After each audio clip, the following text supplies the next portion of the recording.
जननी जन्म सौख्यानां वर्धने कुलसंपदां पदवी पूर्व पुण्यानां लिख्यते जन्म पत्रिका सोमम आनंद संबोधम सोमार्क कृत சேகரம் தட்சிணாபி அபிமுகம் வந்தே தட்சிணாமூர்த்தி மாசரையே.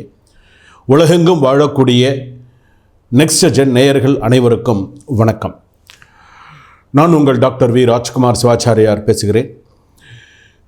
இன்றைய தினம் நாம் தெரிந்து கொள்ளக்கூடியது வார பலன்கள் என்று சொல்லக்கூடிய, அதாவது தின பலன்கள் நம்ம பார்க்குறோம், தின ராசி பலன்கள் பார்க்குறோம், வார ராசி பலன்கள் இருக்குது, மாத ராசி பலன்கள் இருக்குது, வருஷ ராசி பலன்கள் இருக்குது.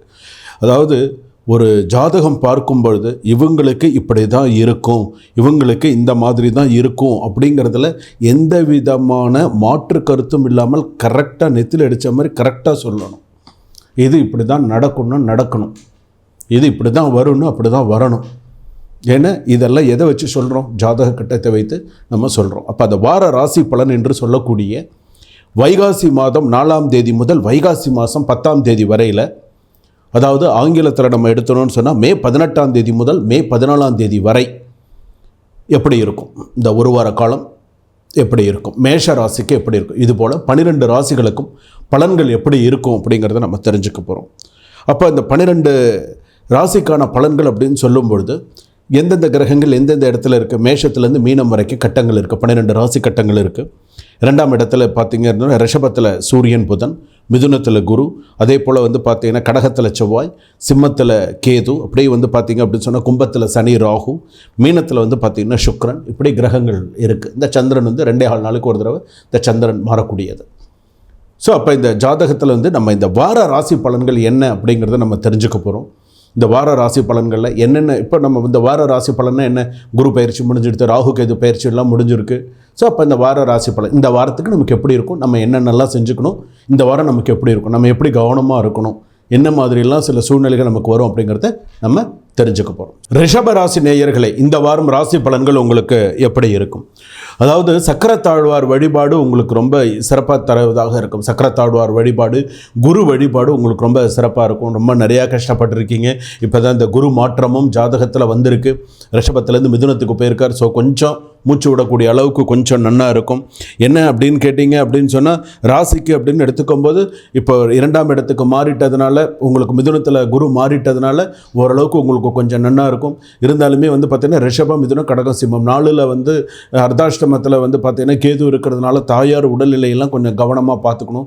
அலைச்சல்கள் அதிகமாக இருக்கும். அதே போல் பார்த்திங்கன்னா செலவுகள் அதிகரிக்கும். மருத்துவ செலவுகள்லாம் கொஞ்சம் அதிகரிக்கும். கொஞ்சம் அம்மா வழி கொஞ்சம் கவனம் தேவை. வியாபாரத்தில் இருக்கக்கூடிய தடைகள்லாம் விலகும். அதே போல் உடல்நிலை கொஞ்சம் கொஞ்சமாக சீராகும். அதே போல் பார்த்திங்கன்னா உங்கள் பாதையில் பார்த்திங்கன்னா போட்டி பொறாமை சில விஷயங்கள்லாம் தடைகளாக இருந்த பர்சன்ஸ் எல்லாம் கொஞ்சம் விலகி போகிறதுக்கான வாய்ப்பு இருக்குது. வழக்கு விவகாரங்கள்லாம் உங்களுக்கு நிறைய சில விஷயங்கள் சாதகமாகும்.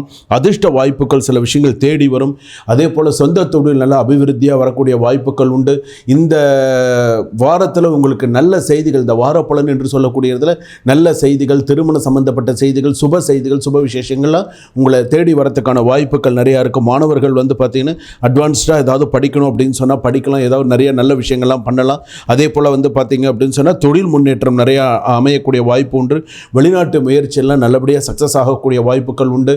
அதே போல் பார்த்திங்க அப்படின்னு சொன்னால் அரசாங்க உத்தியோகத்தில் இருப்பவர்களுக்கும் அதிகமான ஒரு நல்ல பலன்கள், நல்ல சூழ்நிலைகள்லாம் ஏற்படும். சக்கரத்தாழ்வார் வழிபாடு தவறாமல் பண்ணுங்கள். எப்போ நேரம் கிடைக்குதோ சக்கரத்தாழ்வார் கோவிலுக்கு போயிட்டு வாங்க. அதே போல் குரு வழிபாடு பண்ணுங்கள். வியாழக்கிழமை நவகிரகத்தில் இருக்கிற குரு பகவான் வழிபாடு கண்டிப்பாக பண்ணணும் அப்படிங்கிறது இது பண்ணுங்கள். ஏற்கனவே பட்ட கஷ்டங்கள்லாம் நினச்சி பார்த்தீங்கன்னா கண்டிப்பாக இப்போது அந்த தெய்வ வழிபாடு அப்படிங்கிறது கண்டிப்பாக பண்ணுவீங்க.